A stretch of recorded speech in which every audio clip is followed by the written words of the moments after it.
colegas diputados y diputadas de esta honorable Asamblea Legislativa, diputados y diputadas del Parlamento Centroamericano, señoras magistradas, señores magistrados de la Corte Suprema de Justicia, señoras y señores diputados constituyentes, señores y señoras magistrados del Tribunal Supremo Electoral, señor Procurador para la Defensa de los Derechos Humanos, señora Procuradora General de la República, señora Fiscal General Adjunta, señor Presidente y concejales del Consejo Nacional de la Judicatura, excelentísimos señores embajadores y embajadoras, representantes de organismos internacionales, señores candidatos a la presidencia y vicepresidencia de la República, señores ministros, viceministros del Gabinete de Gobierno, representantes de los distintos medios de comunicación, a todos nuestros invitados, a las organizaciones gremiales, a las organizaciones sociales que hoy pueden venir a esta asamblea y ser parte de este evento. Como lo dispone nuestra tradición parlamentaria, estamos conmemorando un aniversario más de la Constitución de la República. No es un aniversario común y corriente, es un aniversario con un gran significado. Son 30 años de vigencia de la Constitución. Constitución que con los acuerdos de paz y con las reformas radicales que tuvo la misma, nos permitieron iniciar un proceso firme de construcción democrática en El Salvador. A lo largo de estos 30 años, los salvadoreños recuperamos el derecho a la vida, a la libertad, que se nos había arrebatado por las prácticas dictatoriales, por la aplicación de un sistemático terrorismo de Estado a lo largo de varias décadas. En aquel entonces, la violación reiterada y constante de los preceptos constitucionales terminó por conducir a El Salvador a un conflicto social y político de gran envergadura. Esa fue la respuesta popular inevitable a la injusticia y a la violencia institucionalizada, a los atropellos de aquel Estado que, habiendo nacido para amparar a los ciudadanos y para cumplir con los derechos de los mismos, les falló con sus brutales actuaciones. A decir verdad, el problema de nuestra patria no provenía de la falta de un ordenamiento constitucional. Bien nos lo recordaba el diputado Rigoberto Soto. Ya en 1812 tuvimos la primera constitución, la Constitución de Cádiz. Y al momento del golpe de Estado de octubre del 79, nuestro país había vivido al menos con una docena de constituciones. No era por falta de constituciones, era por violación a la Constitución que la situación había llegado a lo que nuestro mártir, Monseñor Óscar Arnulfo Romero, calificaba como una estructura de pecado. Él decía: tenemos que condenar esa estructura de pecado en que vivimos, esta podredumbre que presiona lastimosamente a muchos hombres a tomar opciones radicales y violentas. Los culpables son precisamente los que mantienen estas estructuras de injusticia social que hacen perder la esperanza de que se puedan arreglar de otro modo, más que por la violencia. Ellos tienen que considerar que si queremos evitar estos caminos hacia la clandestinidad, hacia la violencia, hacia tantos desórdenes, tienen que empezar por evitar el gran desorden de su egoísmo y de su injusticia social.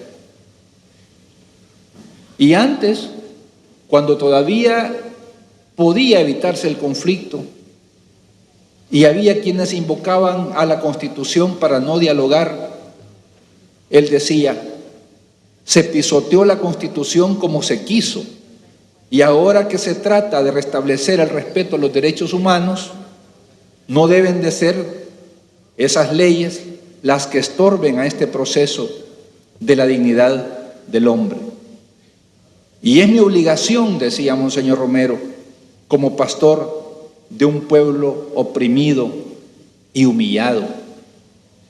Estas circunstancias dramáticas de la historia reciente nos deben de hacer recordar que cuando un pueblo pierde la confianza en el poder del Estado y de sus instituciones, nace la protesta y por ende nace el conflicto social o civil. Por eso afirmamos que la resistencia cívica y luego insurreccional en El Salvador, en aquellos tiempos buscaba el cumplimiento de aquellos principios constitucionales sistemáticamente negados por los gobiernos de turno. Hoy es importante que nos ubiquemos en el contexto de aquellos años para explicarnos cómo es que llegamos a tener la Constitución que hoy nos rige. Bien lo han dicho los colegas diputados que me han antecedido. La Constitución nace en el escenario de una guerra civil, donde se daban violaciones sistemáticas a los derechos humanos de importantes grupos de la sociedad. La convocatoria a una asamblea constituyente fue considerada por un sector de la sociedad, de ese régimen político, fue considerada por las razones que fuesen como una salida a la profunda crisis política de aquellos días. Al mismo tiempo, esa convocatoria a una constituyente fue vista por la insurgencia armada, por el FMLN de aquel entonces, por el Frente Democrático Revolucionario, presidido por el doctor Guillermo Manuel Ungo, hijo meritísimo de esta patria, y por amplios sectores populares fue vista como una estrategia política tendiente a limitar y a invisibilizar el alcance de un conflicto armado interno que en esos días era tan violento, tan presente, y también para negar una salida negociada a ese conflicto. 30 años después, tenemos que decirlo, cada una de las partes tenía un pedazo de la razón. Un pedazo de la razón. Cabe subrayar que la Constitución del 83 fue forjada por fuerzas políticas de orientación más bien conservadora, pero que logró recuperar en sus páginas los principios verdaderamente democráticos de la Constitución de 1950. ¿Cuáles eran esos principios? La propiedad en función social, la igualdad de hombres y mujeres, los derechos laborales, la seguridad social. Esas son algunas de esas grandes conquistas constitucionales que perduraron después en la Constitución del 62 y se consolidaron en la Constitución del 83. Los constituyentes del año 83, a quien nuevamente saludo, tuvieron el gran acierto de ubicar a la persona humana como el origen y fin de la actividad del Estado, el cual debe procurar a los habitantes de la República el goce de sus derechos. Es el Estado al servicio de la persona y no lo contrario. En este contexto no se puede negar que la Constitución del 83 pretendió retomar la correcta visión que debe jugar una Carta Magna, en el sentido de intentar por medios democráticos y pacíficos plasmar las aspiraciones populares en un texto adecuado, con el cumplimiento explícito o con el compromiso explícito de darle cumplimiento a sus mandatos.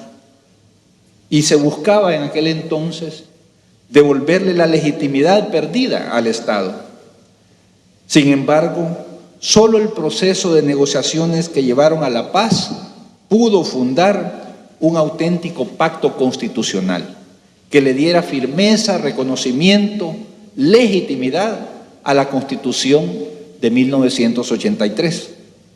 La parte del conflicto que no había podido integrarse a la Asamblea Constituyente encontró su espacio con los acuerdos de paz del 92. Acuerdos que representan la convalidación plena de la Constitución del 83, en la medida en que se plasmó en el texto constitucional la más profunda reforma política democrática de la historia nacional. Se establecen las garantías para el pluralismo y la plena participación política. Se crea la Procuraduría para la Defensa de los Derechos Humanos. Se crea una moderna Policía Nacional Civil. Se reforman profundamente el sistema judicial y el sistema electoral. Se crea el Tribunal Supremo Electoral. Y se acuerda desmilitarizar el ejercicio del poder político y asignarle a la Fuerza Armada el rol que le corresponde en una sociedad moderna y democrática. Podemos afirmar que aquellos planteamientos teóricos, humanistas, propuestos en la Constitución del 83, pudieron materializarse con la paz alcanzada y las reformas constitucionales. Vale la pena que recordemos también el papel que jugó la Asamblea Legislativa actuando como Asamblea Constituyente, cuando en el año 91 y posteriormente en la siguiente legislatura aprobó y ratificó las reformas constitucionales. Arribamos pues este día a 30 años de lucha, de trabajo por la igualdad, por la justicia, por la libertad, por la paz y la dignidad humana. Años en los que progresivamente, ya en un ambiente de paz, en los últimos 22 años, hemos recuperado la soberanía popular como la única fuente legítima del poder y hemos también afianzado muchos derechos políticos y avances sociales. Y es que la Constitución representa desde el siglo XVIII el símbolo más evidente de la democracia, entendida esta como soberanía popular, que vino históricamente evolucionando a través de los siglos por sobre el absolutismo político. Pasar del poder monárquico absoluto y personal al modelo de poder del pueblo representa uno de los hitos más importantes en la historia de la humanidad, logrado por la Revolución Francesa, y marca el inicio de la época moderna, en la cual el Estado adquiere como persona jurídica la representación del pueblo soberano y se consagra a la búsqueda del bien común. La soberanía, como ya dijimos, pasa del monarca al pueblo. Se concretiza de manera especial en la creación de la Constitución y las leyes, como expresión directa y determinante del poder primario, es decir, del poder popular. Las naciones democráticas del mundo reconocen la legitimidad de un Estado a través de la creación de su Constitución como método pacífico para la solución de los conflictos internos y la armonía social. Y es que la Constitución plasma en sus contenidos un verdadero contrato social, que es a su vez la expresión de las relaciones políticas, económicas, ideológicas, sociales en una sociedad en un momento muy particular de su historia. El poder constituyente que se crea para tal fin es la representación máxima y primigenia del pueblo, por delegación directa de éste, para diseñar un modelo de sociedad y de Estado. Actualmente, el camino que recorremos sigue siendo difícil, sigue siendo lento para la plasmación de los postulados de nuestra Carta Magna. Luchamos porque sea respetada y cumplida a cabalidad. En estos 30 años no ha sido posible su realización plena y sin duda se necesitará más tiempo para lograrlo. Todo ello sin perjuicio de que materialicemos muy pronto reformas a la Constitución que la vuelvan más democrática y conforme a las exigencias del pueblo salvadoreño. Si queremos ser consecuentes con el artículo 1, es decir, en cuanto a la responsabilidad del Estado hacia la persona humana, como centro principal de todas sus actividades, debemos, por ejemplo, acelerar la consagración del derecho humano al agua y la alimentación y a la nutrición adecuada.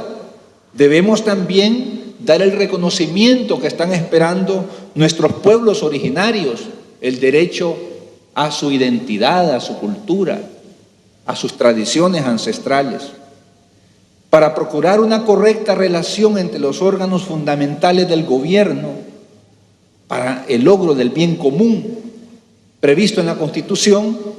Se debería cuanto antes alcanzar en el seno de esta Asamblea un acuerdo para crear un auténtico tribunal constitucional.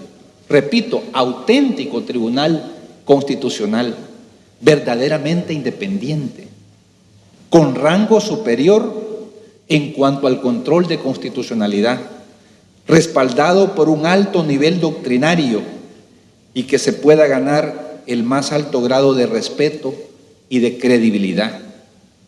La presente realidad de la justicia constitucional salvadoreña, tanto por su base doctrinaria e institucional como por su praxis, está lamentablemente muy lejos de ser congruente con este modelo de una justicia constitucional realmente independiente y creíble.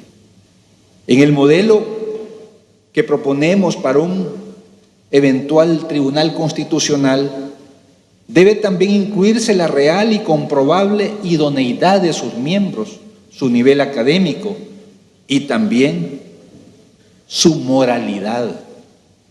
Sus atribuciones deben de quedar claramente establecidas en la Constitución, respetando el principio que mis colegas han insistido esta mañana, de que solo la Asamblea Legislativa, por el mecanismo previsto en la Constitución, puede, como legítima representante del pueblo, reformar la Constitución y no cualquier ente, aún invocando fraudulentamente el recurso de la interpretación.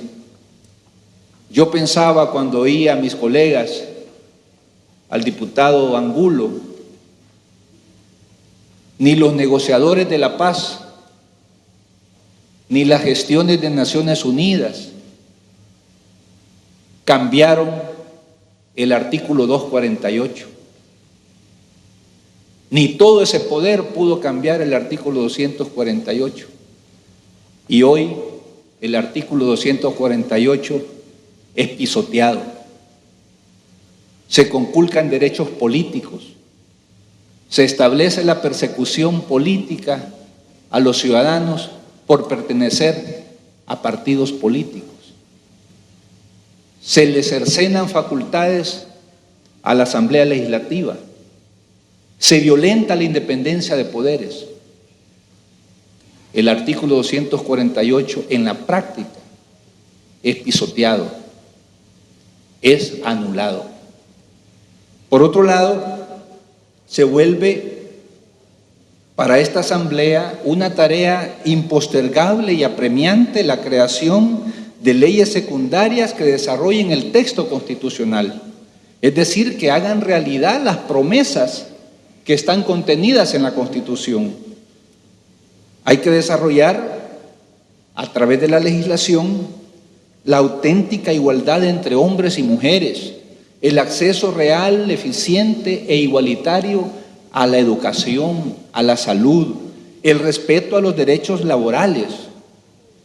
Me valgo de la ocasión para destacar que hace 2 días esta Asamblea aprobó la Ley de Prestación Económica a los trabajadores que renuncien a su empleo. Después de 30 años de haber sido aprobado ese mandato constitucional. ¿Cuántos otros principios constitucionales están allí esperando que legislemos para que no sean simplemente un texto en la Constitución, sino que sean una realidad palpable y diaria para los ciudadanos? En materia de derechos humanos, destaco la urgencia de ratificar el Estatuto de Roma, que crea la Corte Penal Internacional para la persecución de los crímenes más atroces, crímenes de guerra, crímenes contra la humanidad. Esta es una tarea que merece la atención y la determinación de la actual legislatura y del órgano ejecutivo, a quien invito nuevamente a que envíe el Estatuto de Roma para su ratificación en esta Asamblea. Estimados colegas, ciudadanos, invitados, la Asamblea Legislativa es la representante directa del pueblo y por lo tanto signataria de su soberanía. A la Asamblea le corresponde entonces la alta tarea de ser el baluarte más firme de defensa de la Constitución y de sus mandatos. No nos da pena defender la Constitución. Lo haremos siempre con energía, con decisión y con coraje. Nuestro noble pueblo, con el concurso de la voluntad de paz de los protagonistas del conflicto armado, superó la peor crisis de nuestra historia, el conflicto entre hermanos, la lucha fratricida. Desde ahí hemos caminado por un sendero democrático, tratando siempre de apegar nuestras actuaciones a la Constitución, tratando de respetarnos todos y todas, tolerando nuestras diferencias y procurando acuerdos en beneficio de nuestra gente. En apenas 6 semanas, nuestro pueblo ejercerá una vez más su derecho a escoger a sus gobernantes. El ejercicio de este derecho y el respeto a sus resultados es sagrado, pues es el pueblo, como lo hemos sostenido esta mañana, el único y auténtico soberano. Bastantes luchas le ha costado a nuestro pueblo tan valiente conquistar y ejercer libremente este derecho. Yo invito, en ocasión de esta ceremonia solemne, a todos los ciudadanos a volcarse con entusiasmo a las urnas, a ejercer ese derecho al sufragio.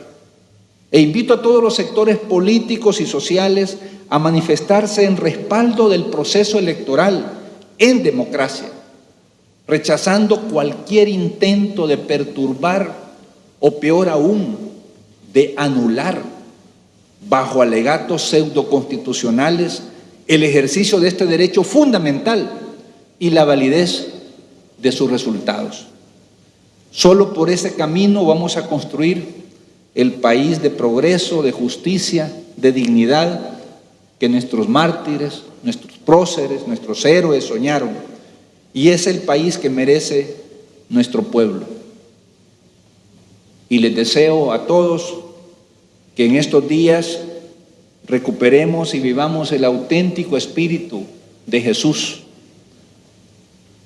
que recordemos que la esencia de la Navidad no es la pólvora, no son las comidas, la esencia de la Navidad es la justicia, la verdad, la paz. Dios bendiga a nuestro país y a nuestro pueblo. Muchas gracias.